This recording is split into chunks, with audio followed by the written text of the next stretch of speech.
À bord de pirogues en bois, des hommes ont autrefois défié le grand océan. L'histoire de ces navigateurs de génie, poussés par leur inépuisable soif de découverte, a traversé les âges. Et le cœur des îles du Pacifique bat toujours au rythme des légendes nées dans les pas de ces hommes.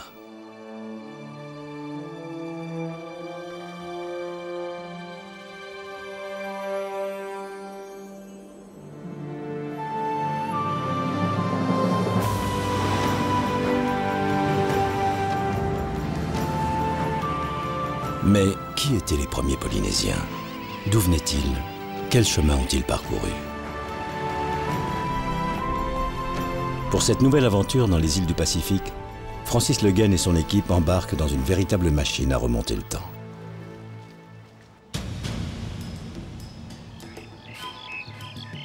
Point de départ de ce voyage, l'archipel des Marquises. C'est dans ces îles que se seraient installés les premiers Polynésiens il y a environ 2500 ans. À la recherche de cette civilisation originelle, l'équipe s'enfonce au cœur des denses forêts de l'île d'Ivaoa en quête d'indices. Et la dense végétation semble vouloir protéger quelques secrets.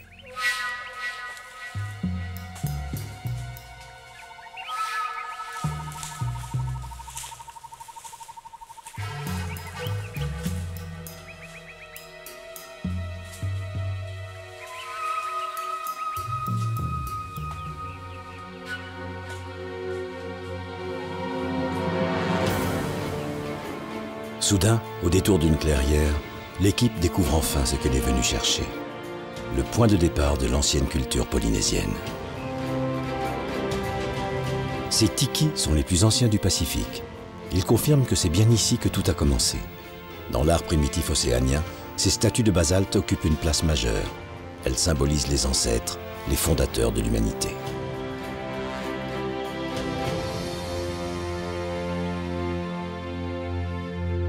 Même si des problèmes de datation subsistent, de nombreux archéologues considèrent les Marquises comme le premier centre de peuplement de Polynésie.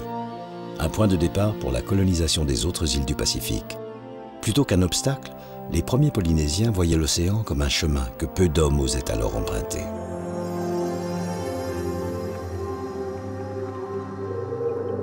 À la recherche des vestiges que ce peuple de la mer a laissés au fond des eaux, les plongeurs explorent une anse poissonneuse.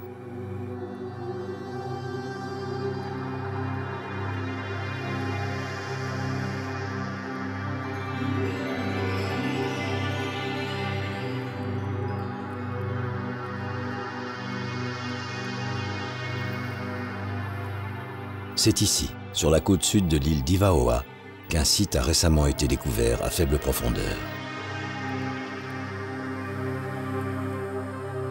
De gros galets, manifestement taillés par la main de l'homme, jonchent le sol. Il s'agit sûrement de plomb qui servaient à lester les filets des pêcheurs. Leurs mailles étaient constituées de lianes ou de fibres de coco qui flottaient et devaient être maintenues par le fond à l'aide de ces poids.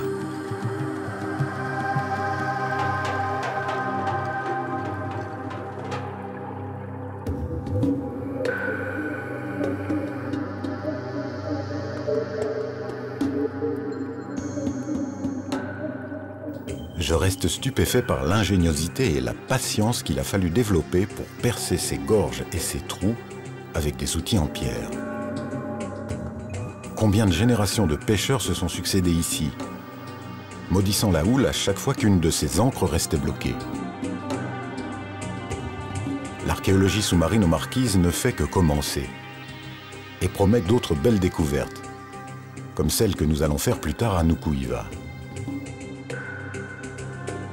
Le littoral très escarpé des Marquises ne laissa que peu de place à la construction de villages côtiers. Tout en développant fortement leur agriculture, les différentes tribus prirent rapidement possession des vallées à l'intérieur de l'île. Accompagnés de guerriers, ces serviteurs des traditions marquisiennes, l'équipe opère une remontée dans le temps.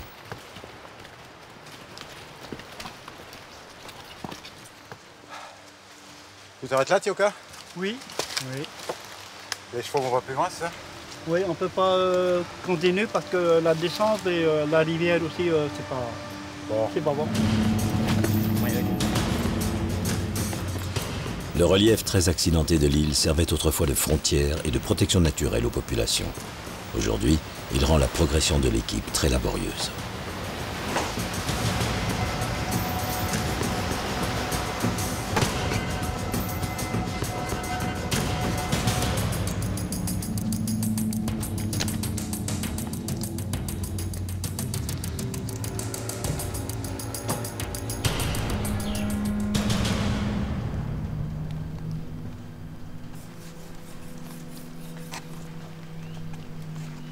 La plupart des motifs sur les bras, c'est des hipoux.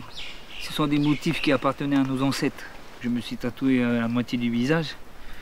C'est pour avoir un peu l'époque de nos ancêtres. Parce que cette culture, ça leur appartenait. T'as en fait une face moderne, on va dire, puis une face... Imprimée avec la culture de nos ancêtres. Un guerrier, c'est un serviteur. C'est pas quelqu'un qu'on dit, ouais, c'est un guerrier, c'est un dur, quoi. C'est vrai que la vie de guerrier, c'est dur, mais c'est un serviteur. Il est au service de son peuple, de son tribu, de son chef et de tout le reste. Là, on est au milieu de la forêt, mais en fait, l'océan est très très important aussi. C'était le domaine des âmes. La mer, ça fait partie de notre... c'est notre terre-mère, quoi. Les Marquisiens, il fait partie d'un peuple de Maoris. Maori en tahitien, mais tout simplement, ça signifie c'est un peuple de cueillette. C'est ça la vraie signification de notre origine. C'est un peuple de cueillette de fruits. On va à la mer, on cueille nos poissons. Le fait de pêcher les poissons, c'est un arbre, la mer, l'océan. Tu vas cueillir des poissons, quoi. Cette importance de la mer, comme les origines de leur peuple, sont gravées sur la peau des hommes, mais aussi dans la pierre. Tel un livre de roche, ce pétroglyphe raconte leur histoire. Ah ouais. On voit l'amorce d'une pirogue, c'est ça ici, là? Voilà. Oui. Ouais. Et les 4 traits, là, c'est la proue, alors. Oui. Là, sur l'avant de la pirogue, il y avait toujours quelque chose qu'ils ont fait, comme gravé. Oui, une sculpture, oui. Et ça, alors, ces figures-là? Celui-là, c'est un bonhomme. C'est ça, c'est une figure humaine. Humaine, oui. Alors, c'est avec ça que vous êtes arrivé? Oui, ouais. C'était avec ça, oui. De lointain. De l'autre bout des mers.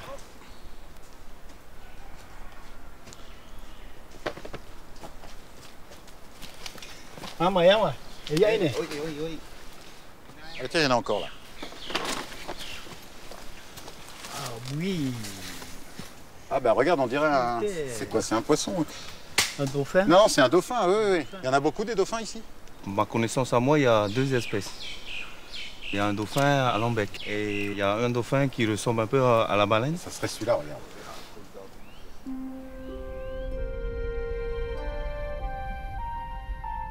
Véritable paradis pour les dauphins, l'archipel des Marquises ne compte pas moins de 10 espèces de delphinidés. Parmi elles, une espèce rare, dont ces îles sont le seul lieu de résidence, les dauphins péponocéphales. Nageant au milieu de ces créatures au sourire énigmatique qui ont accepté pour un temps ma présence, je m'interroge sur la signification du pétroglyphe.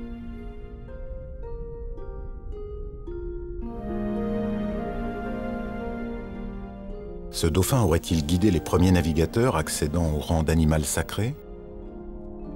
Ou serais-je entré de plein pied dans une légende des Marquises? Il était une fois un pêcheur veuf avec ses 6 enfants. Content de sa journée de pêche, il organise un concours de plongée. Celui qui remontera en dernier aura double ration de poi, le fruit de l'arbre à pain fermenté. Les enfants disparaissent dans l'eau. Les minutes passent et le père se tord bientôt de désespoir. Ses enfants se sont sans doute noyés. Alors, 6 animaux qu'il n'a encore jamais vus jaillissent hors de l'eau, vrillent, retombent dans des gerbes d'écume, un large sourire au bec. Il comprend alors que ses enfants se sont transformés. Et parce qu'ils étaient humains auparavant, ils aiment les hommes. Le dauphin péponocéphale est né, Te Maoua.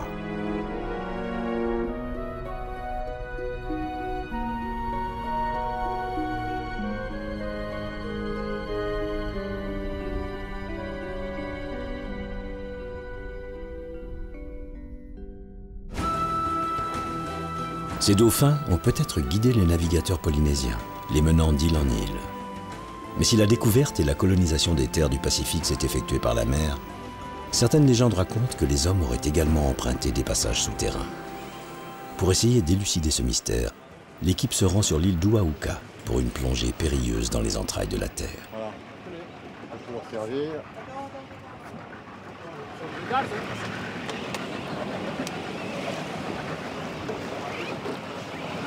Là, ça c'est une grotte de dissolution qui s'est effondrée en partie et là c'est un espèce de faux plancher. Soit il y a un passage sous-marin dessous, soit il y a un passage au-dessus.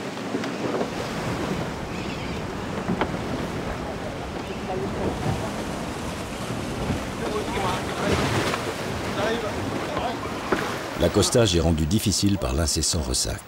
Et les membres de l'équipe, comme le matériel, doivent se hisser le long d'une dangereuse paroi.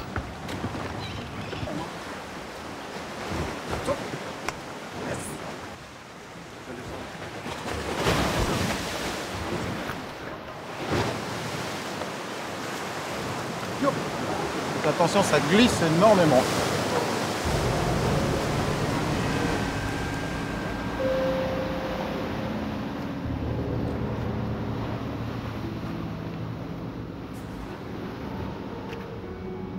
Voilà.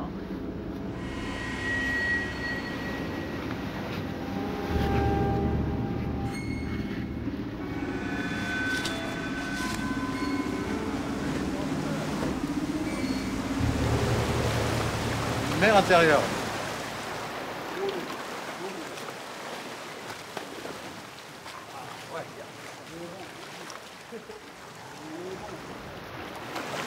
Il y a un courant de folie. Oui. Ça, c'est un courant de folie. Bon, on va aller voir ce qu'il y a dans l'eau.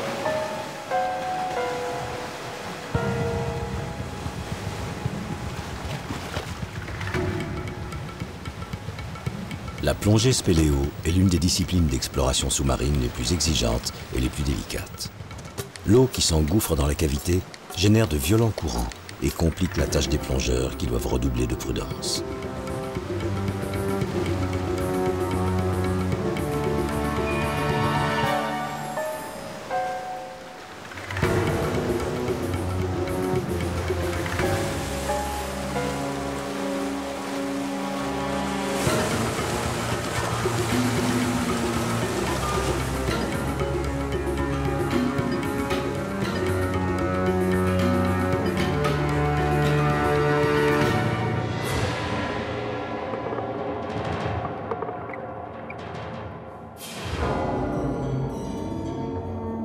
Cette grotte calcaire pourrait sembler déserte et sans vie. Et pourtant.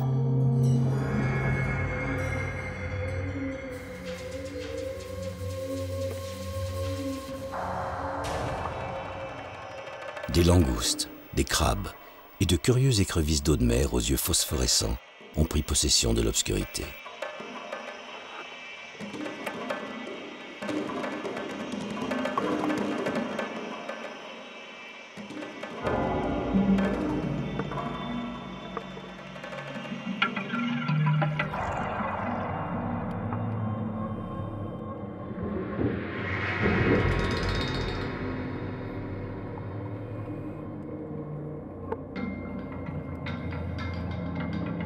Les plongeurs se frayent un chemin dans une étroite galerie, sous les coups de boutoir de la houle.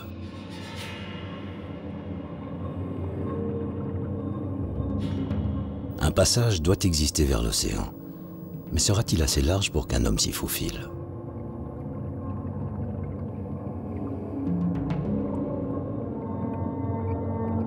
Il n'est pas certain que ce tunnel ait toujours été sous les eaux. Comme le raconte la légende, des hommes l'ont peut-être un jour emprunté à pied. Dans le Pacifique, la tectonique des plaques a parfois engendré des mouvements verticaux des fonds océaniques, faisant augmenter le niveau de la mer d'environ 1 mètre tous les 1000 ans. Sans trop y croire, nous sommes parvenus au bout du tunnel. Et c'est avec un certain soulagement que je retrouve l'eau libre, le bleu de la mer rayé de soleil.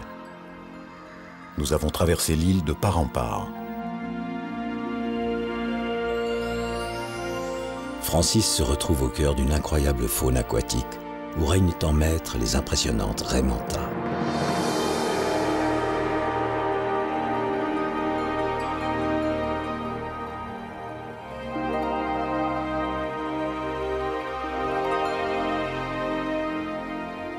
Surnommée diable de mer par les marins, la raie manta a souvent souffert d'une mauvaise réputation, peut-être en raison de sa façon de se mouvoir, qui serait celle d'un oiseau étrange vivant au fond des mers. Autrefois, les pêcheurs la pensaient même capable d'entraîner les bateaux par le fond, à tire d'aile.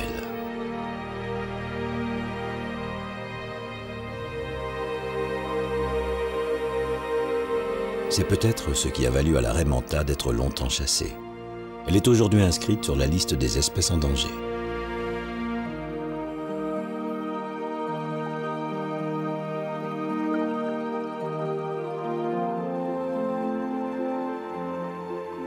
Les raies manta sont pourtant des animaux pacifiques. Se nourrissant de plancton, elles peuvent atteindre 6 mètres d'envergure et pèsent généralement plus d'1 tonne. Des dimensions impressionnantes que leur vol majestueux et paisible ne laisse en rien deviner.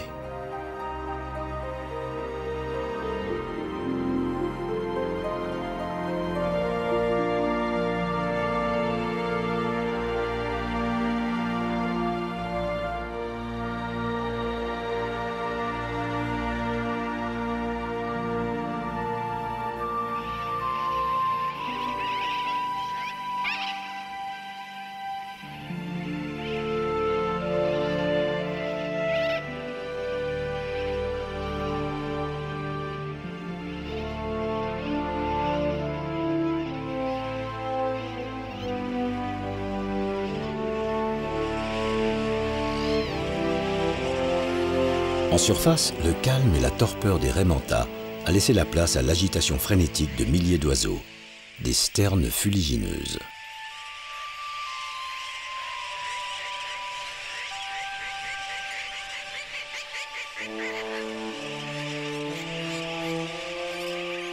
À la pointe sud-ouest de l'île d'Oahuka, le motu aux oiseaux est un véritable sanctuaire pour ces sternes, présente depuis toujours dans la mythologie polynésienne.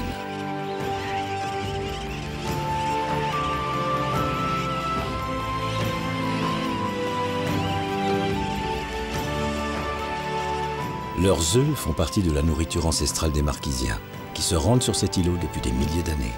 Un rituel qui a gardé des allures d'épreuve de force.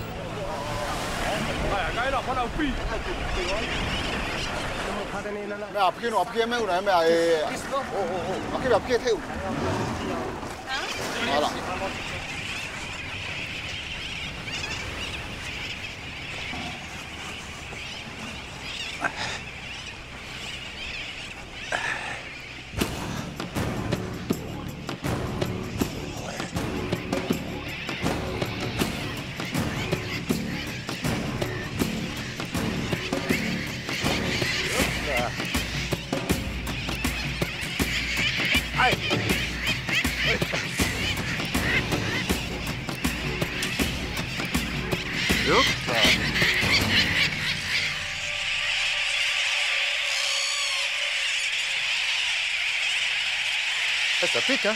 Oui. C'est quand on passe sur les jeunes, j'imagine.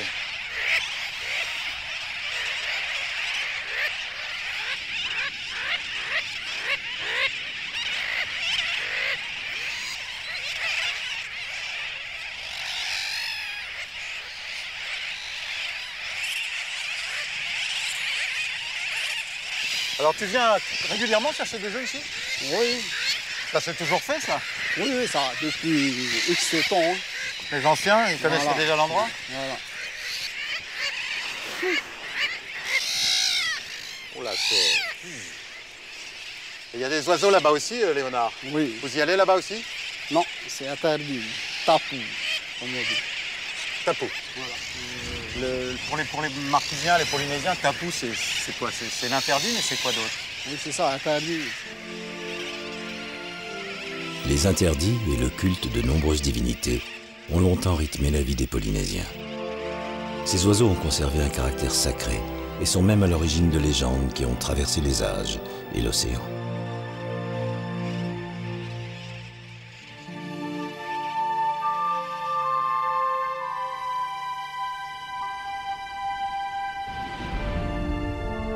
Au sud-est des Marquises se dresse l'île de Pâques, peut-être la terre la plus isolée du monde, où les sternes furent aussi un pilier de la culture et des croyances locales.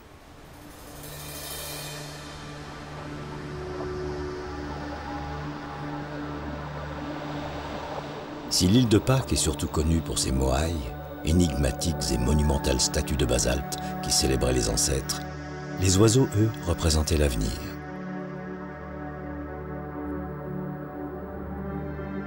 Ici, l'œuf de la sterne avait une symbolique très puissante.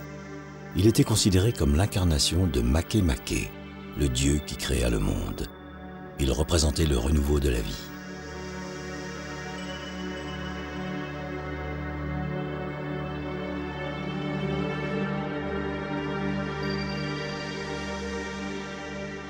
Afin d'éviter les luttes fratricides incessantes, les hommes avaient un rite permettant de faire régner la paix, la fête de l'homme-oiseau. Cette cérémonie était la plus importante de l'année.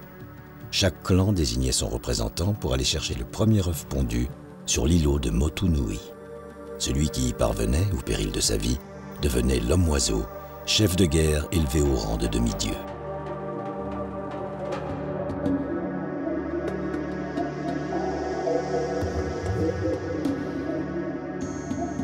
Au cours de ce qui fut l'une des plus grandes aventures maritimes de tous les temps, les hommes parcoururent des milliers de kilomètres à travers le Pacifique, se construisant ainsi une culture commune. Ces grandes migrations sont à l'origine de la colonisation de Hawaï, l'île de Pâques et la Nouvelle-Zélande, des contrées aux conditions extrêmes. Activités géologiques et mouvements tectoniques ont profondément bouleversé la physionomie des paysages, ce qui pourrait expliquer les mystérieuses tombes englouties par les eaux dont parlent les anciens. Pour le vérifier, les plongeurs vont devoir prendre des risques. Ça se lève et ça m'inquiète. Alors on fait super gaffe, parce que dans la grotte, tu connais le problème. Tu as la houle qui va te pousser à l'intérieur. Il y a déjà eu des accidents mortels de gens explosés sur le rocher. Et en plus, tu sais, par rapport à la pression, on va être dans très peu d'eau peut-être, et d'un seul coup, une très forte pression qui nous arrive, et dans les oreilles et dans la cage thoracique. Donc dès qu'on sent un coup comme ça, sortie tout de suite. Ok. Allez. Ok.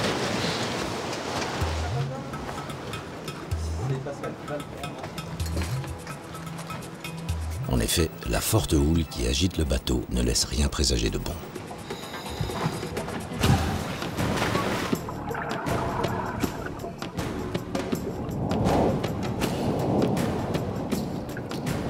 Sous la surface, les plongeurs sont malmenés par la violence des vagues qui se fracassent contre les parois.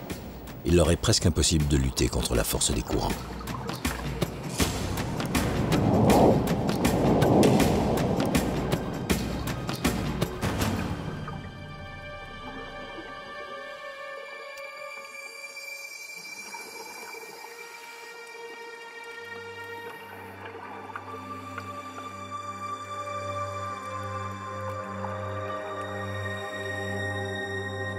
Dangereusement ballottés par la houle, les plongeurs atteignent la base de la falaise sous-marine où s'ouvre une grotte.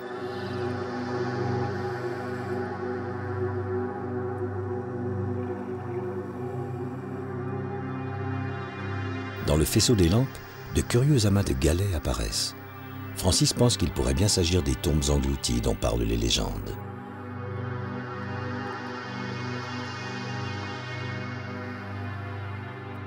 Mais les pierres, soudées par le temps, garderont leur secret.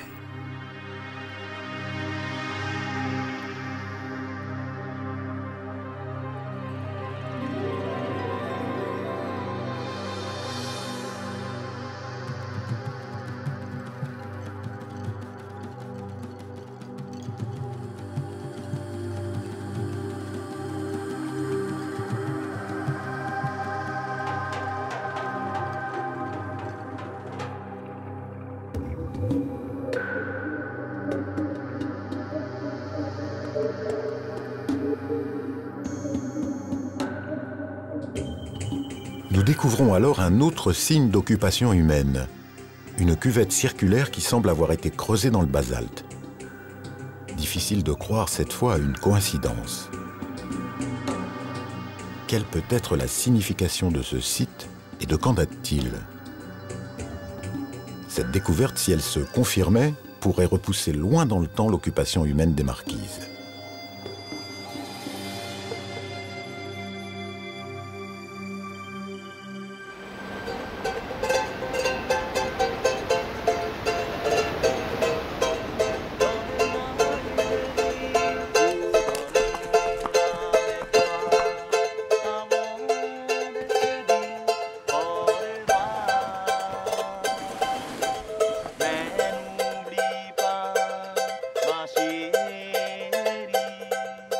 Après plusieurs jours d'expédition, le visage et la culture des premiers Polynésiens se dessinent clairement. L'équipe sait désormais comment s'est opéré le peuplement dans le triangle polynésien. Et pourtant, un simple légume va semer le trouble dans les esprits.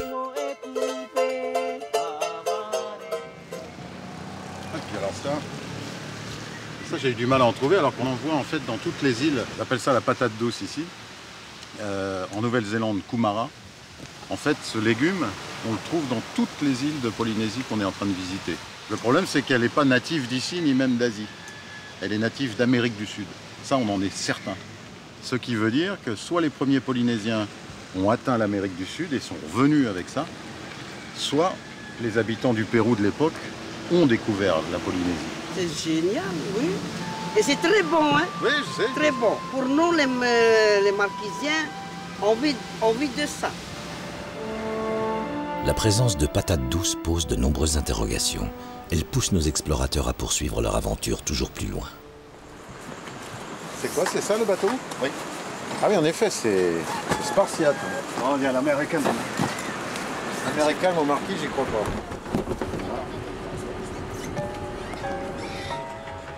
Toutes les certitudes de l'équipe sont ébranlées.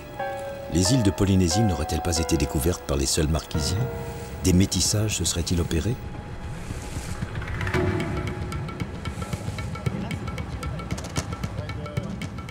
Pour en avoir le cœur net, l'équipe embarque pour une traversée mouvementée en quête de réponses.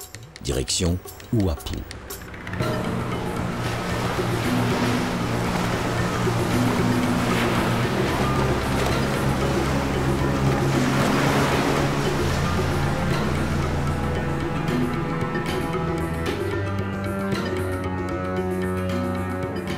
C'est sur cette île, située à 45 km au sud de Nuku'hiva, que les attend Pierre Otino, chercheur et docteur en archéologie préhistorique. Ce spécialiste des cultures insulaires du Pacifique entraîne nos aventuriers encore plus loin dans le temps.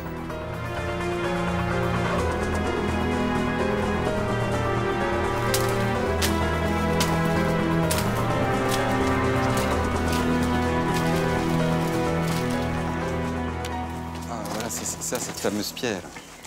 Ça, c'est une pierre qui est d'origine, enfin, qui n'a pas été déplacée. Oui, non, non, eh ben, elle est trop importante quand même. Ils ont déplacé des édores, mais celle-là, non, tu vois. Mais ils l'ont laissée sur place et elle avait une fonction. Parce que sinon, ils auraient pu l'éliminer quand même. C'est cette pierre qui a donné son nom au site. Ah oui? He Kuhane, Kea la pierre, He partir, Kuhane l'âme. Donc la pierre d'où partent les âmes. Et c'est certainement une pierre de préparation des corps. Alors, est-ce que c'était pour le sacrifice? Est-ce que c'était pour une sorte de momification, de conservation du corps? Ça, on ne le sait pas. Que regarde, il y a une partie relativement plane, en surface, et tu as cette rigole, justement, qui permettait au jus, si on peut dire, à tout ce qui s'écoulait du corps. Oui, oui, mais ça a été taillé, d'après toi? Eh ben, pour certains, oui. Parce qu'ils interprètent. Mais j'ai l'impression que c'est naturel. Parce que tu vois, ça aurait été taillé, ça aurait été beaucoup plus régulier, malgré tout. Mais pour eux, c'est évident que cette pierre était destinée à cette fonction. Parce qu'ils l'ont utilisé, tu vois, la partie sorbitale un petit peu creuse, tu poses le corps, tu prépares, tu basses, et évidemment, tout ce qui s'écoule et s'évacue des corps pouvait glisser par là, et après s'évacuer, au loin, passer à travers le toit et vers l'extérieur. Et ils en faisaient quoi de ces corps après? Et bien après, alors soit c'était un corps pour sacrifice, voilà, c'était le sang qui s'écoulait plutôt pour offrir une offrande aux divinités, pour faire revenir la prospérité, ou alors c'était un corps qui était destiné à être conservé. Là, il y avait vraiment une préparation pour le dessécher et le conserver au maximum. Les sites sont vivants, les pierres sont vivantes, il ne faut pas faire n'importe quoi, il ne faut pas piétiner, marcher, passer sur un site quand même sans précaution particulière, évidemment. Et ce site, c'est peut-être ce qui l'a protégé d'ailleurs, parce que la plupart ont été abîmés. Ouais. Tu vois, et la route l'a bien évité, il était peut-être un peu plus tapou, un peu plus craint que les autres.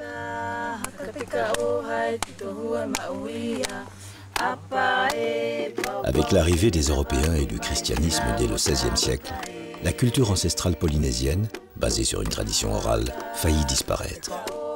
Il fallut attendre des découvertes archéologiques du début du XXe siècle pour lui rendre ses lettres de noblesse. Aujourd'hui, les Marquisiens s'investissent dans cette renaissance culturelle et se réapproprient leurs traditions.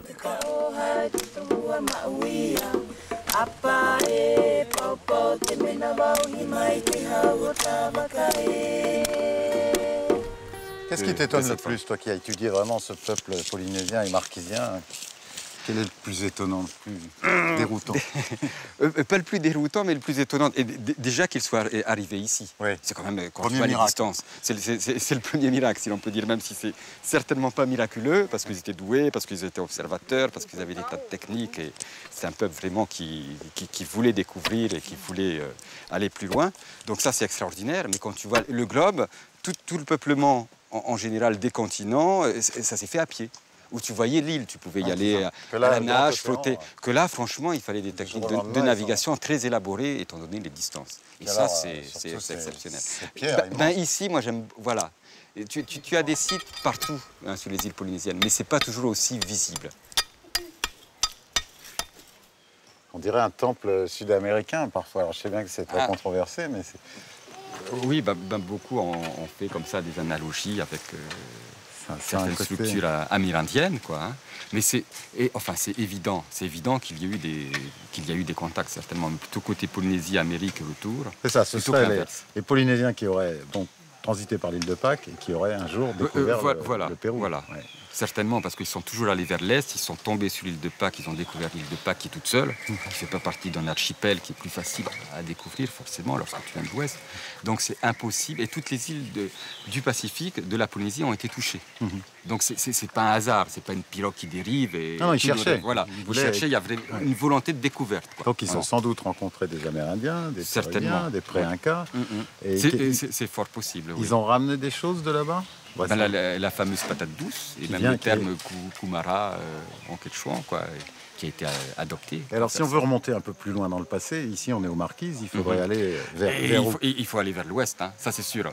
C'est-à-dire vers l'ouest, les Samoa et Tonga, certainement. Et puis au-delà.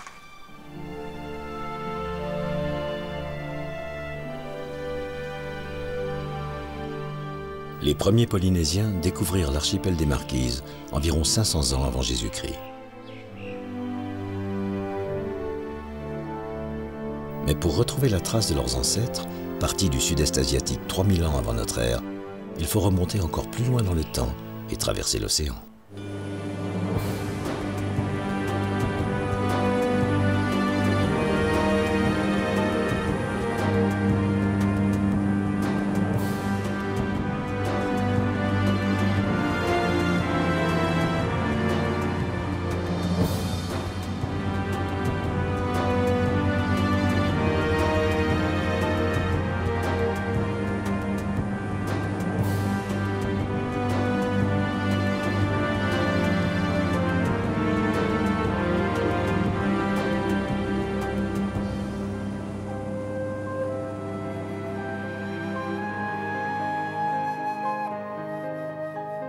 C'est sur les îles Tonga, 4000 km à l'ouest des Marquises, que tout aurait commencé.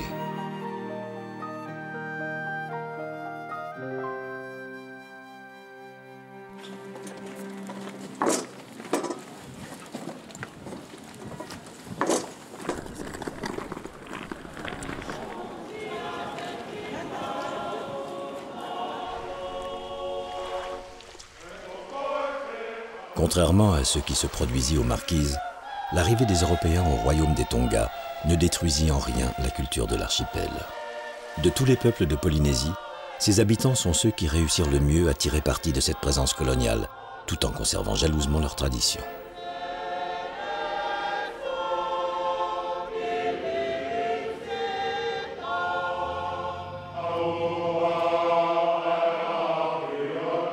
Cette monarchie, gouvernée par une lignée de rois sacrés, s'appuie aujourd'hui encore sur une puissante église méthodiste.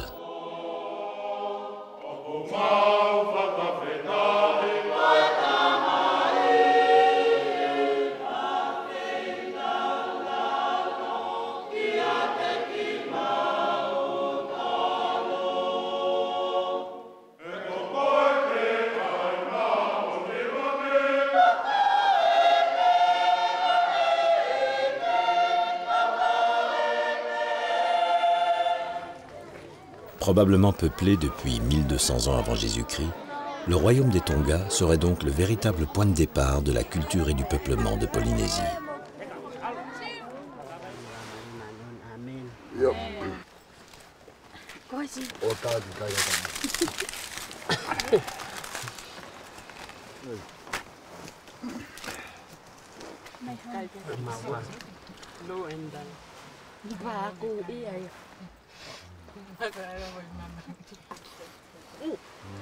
La mythologie des Tonga est riche de nombreuses légendes sur la création et les origines de l'archipel. Elles se transmettent de génération en génération depuis des siècles.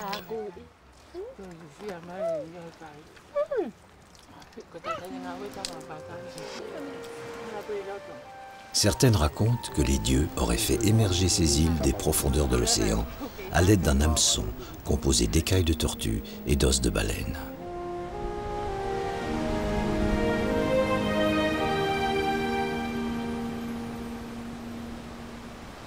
Ces histoires de divinités pleines de poésie ont sûrement fait rêver les archéologues qui viennent ici chercher réponse sur les origines de la culture polynésienne.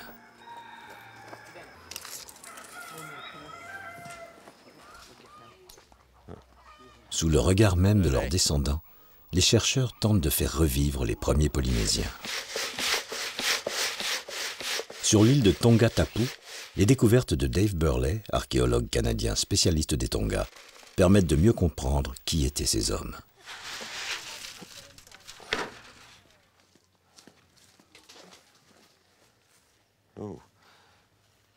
Oh, parfait. C'est fantastique. Tu as trouvé quelque chose? Oui, c'est un morceau d'obsidienne, une roche volcanique qui ne provient pas de l'île. Il n'y a pas d'obsidienne sur l'île? Non, non, il n'y en a pas. Elle doit provenir du fin fond du Tonga Nord, du côté de Tafai, à environ 400 km d'ici. C'est donc la preuve qu'ils sont venus par bateau. Oui, oui, tout à fait. Oui. Pourquoi ce besoin de voyager? On ne sait pas vraiment. On suppose que les populations au Tonga et à Samoa étaient très importantes à l'époque.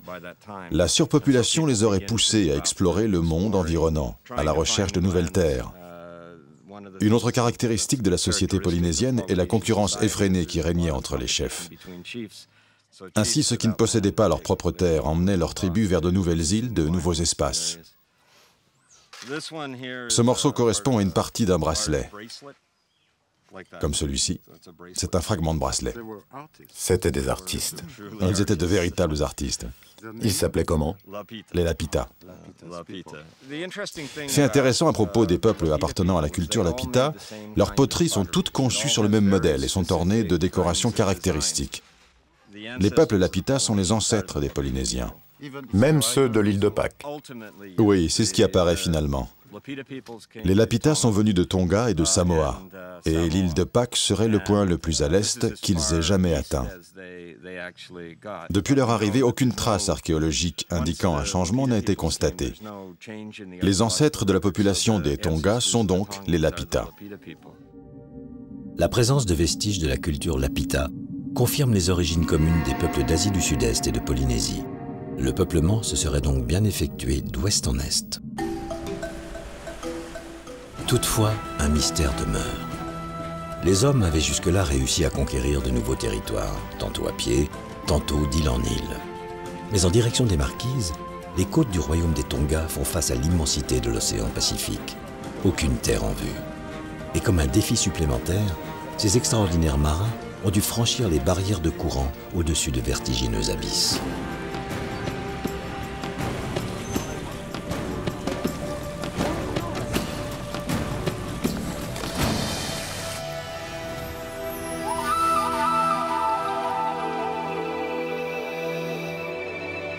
Sous l'eau, c'est un jardin de corail baigné d'une eau chaude et transparente qui accueille les plongeurs.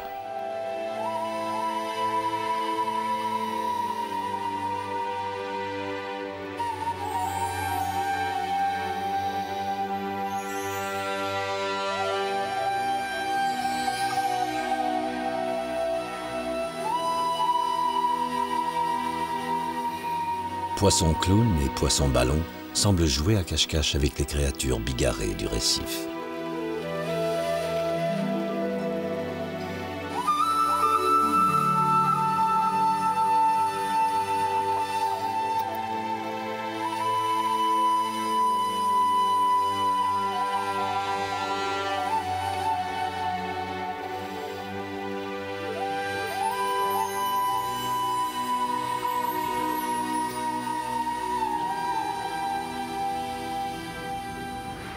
Une explosion de vie à proximité d'un des plus fabuleux gouffres sous-marins de la planète, la fosse des Tonga. Les 10 880 mètres de cet à-pic vertigineux en font la deuxième fosse la plus profonde au monde.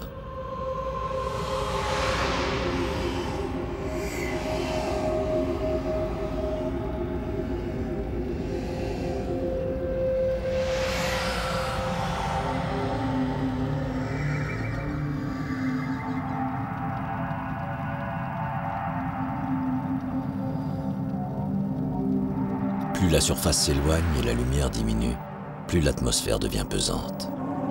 Sensation accentuée par l'apparition au loin d'une silhouette inquiétante.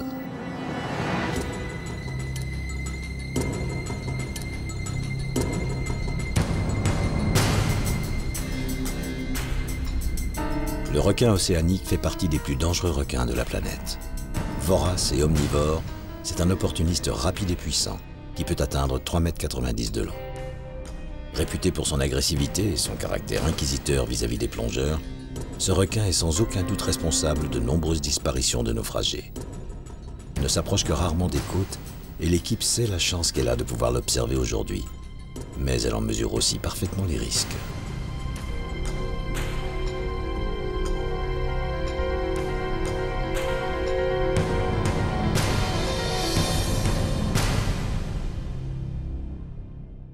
Soif de découverte, territoire devenu exigu, conflit entre les tribus.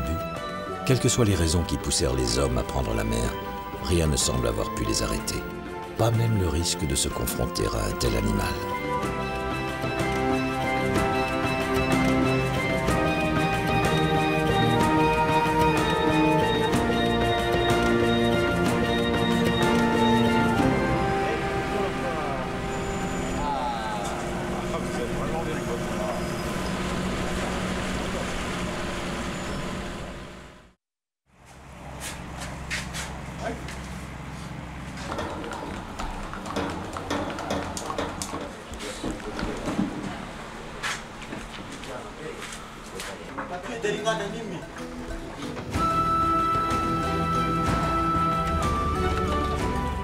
De retour sur Terre, sur l'île d'Eua, nos explorateurs décident de terminer l'aventure comme elle a commencé. Au cœur de la dense forêt primaire de cette île presque vierge de toute civilisation, l'équipe n'a jamais été aussi proche des hommes dont elle suit la trace depuis plusieurs semaines.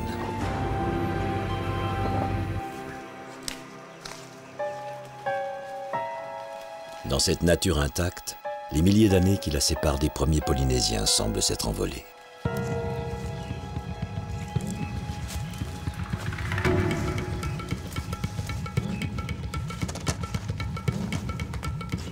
La découverte d'un gigantesque banyan, dont la hauteur avoisine les 30 mètres, indique l'entrée d'un territoire sacré. Dans certaines îles du Pacifique Sud, cet arbre symbolise le lien entre le monde des hommes et celui des dieux. C'est pourquoi la coutume voulait que les morts soient enterrés non loin de ses racines.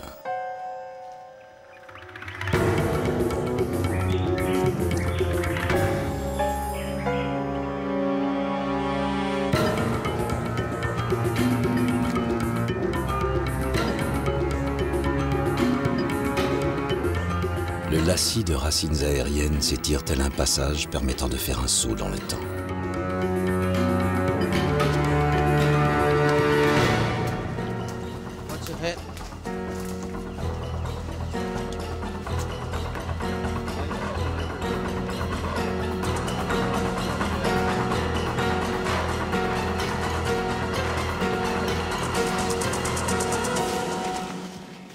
C'est un site tapu? Non. Personne ne sait. Nous avons toujours pu accéder à ce site. Personne ne nous en a jamais empêché. Je sais qu'il ne s'agit pas d'un site tapu. Mais qui sont-ils? Des anciens? Oui, il s'agit de squelettes de vieillards. Des archéologues sont venus étudier le site? Pas encore.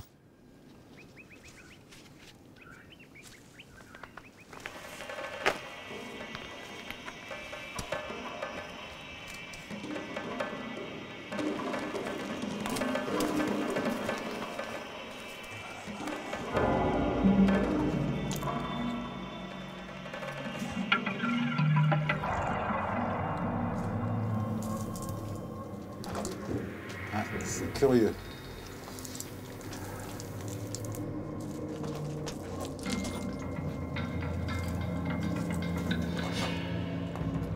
La présence de sable et de coraux, utilisés jadis pour conserver les corps, indique à Francis que cette grotte pourrait bien être un ancien lieu de sépulture. Ah si, il y a encore des os là.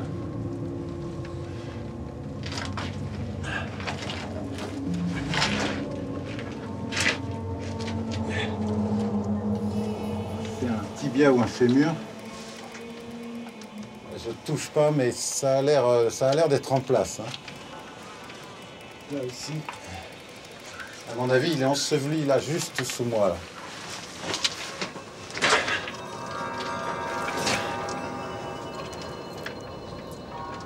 Le crâne est là.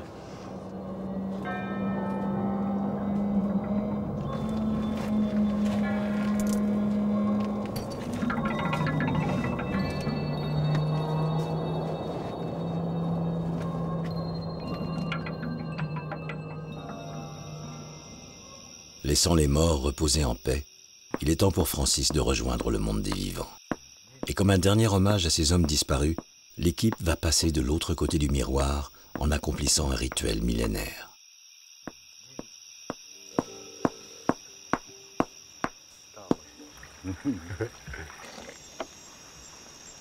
Les membres de l'expédition ne sont plus de simples aventuriers, observateurs d'une culture qui leur posait jusque-là question.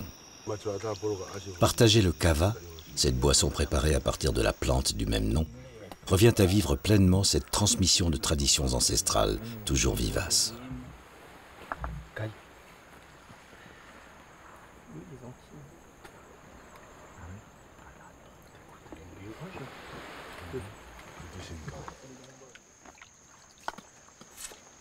Maybe 1 a week, 2 a week. What is the For somebody?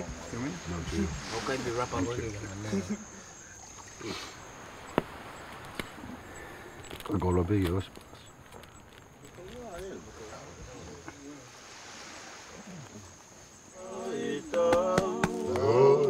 Depuis toujours en Polynésie, les prêtres boivent le kava pour entrer dans un état de conscience altéré qui leur permettrait de communiquer avec les dieux et les ancêtres. Également consommé par les villageois lors de cérémonies religieuses ou politiques, le partage de cette boisson psychotrope est vécu comme un acte social, une véritable communion.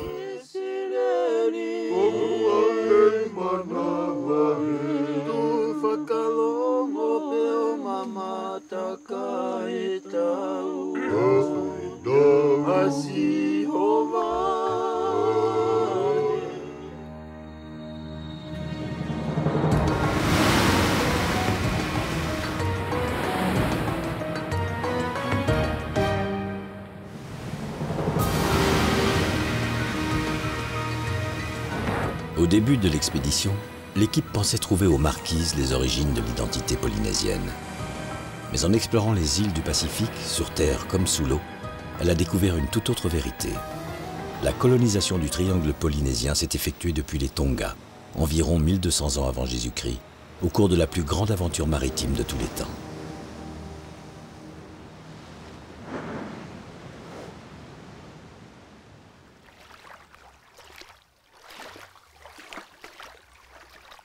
Les archéologues n'ont pas fini de reconstituer cette histoire à la longue mémoire, qui prit racine près de Taïwan il y a environ 4000 ans.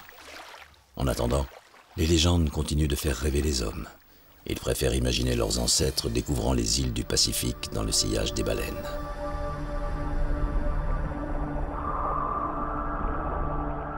Les mammifères viennent depuis toujours se reproduire dans ces eaux calmes durant les quelques mois de l'hiver austral.